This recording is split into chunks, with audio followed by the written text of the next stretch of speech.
இல்லை இருக்காரு அப்படிங்கிறது இல்லை. இது முற்றிலுமாக இப்போ அதுக்கும் ஒரு விளக்கம் என்ன கொடுக்கப்பட்டிருக்க அரசு தரப்பு விளக்கறிஞர்கிட்ட இருந்து பார்த்தீங்கன்னா, அது ஃபோன் அந்த ஸ்பாட்ல 2வது நபர் இருந்ததா எங்கேயுமே சொல்லலை. சரிங்களா? ஏன்னா ஃபோனில் வந்துட்டு கால் பண்ணும்போது அந்த சார் எப்போ கூப்பிட்டாலும் நீ வரணும். ஓகே, அந்த பொண்ணு வந்து நான் லீவுக்கு ஊருக்கு போகிறேன்னு சொல்லும் போது செமஸ்டர் லீவுக்கு அதெல்லாம் போகக்கூடாது, அந்த சார் எப்போ கூப்பிட்டாலும் வரணும், சார் நான் மிரட்டிட்டு விட்டுறேன்னு சொன்னதாகவும் தான் நாங்கள் ரெஜிஸ்டர் ஆயிருந்தது. இப்போ அதுக்கு தான் என்ன சொல்லியிருக்காங்க அப்படின்னா, இந்த ஞானசேகரனுடைய ஃபோன் வந்து ஒரு பெரிய வெப்பன் அந்த இடத்துல.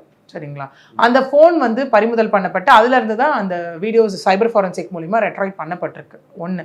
2வது வந்து அந்த சம்பவம் நடந்த அன்று 23ஆம் தேதி அந்த சொல்லப்படுற 6:29 8:52 வரைக்கும் 29க்கு அப்புறம் 29 ஒரு கால் வந்திருக்கு ஞானசேகரனுக்கு. அதுக்கப்புறம் இந்த 8:52 வரைக்கும் ஃபோன் ஃப்ளைட் மோட்ல இருந்ததாக தான் சொல்லப்படுது அந்த இடத்துல.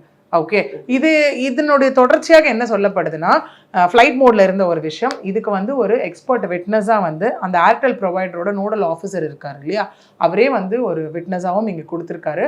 ஸோ அந்த டைமில் ஃபோன் வந்து ஃப்ளைட் மோட்ல தான் இருந்தது.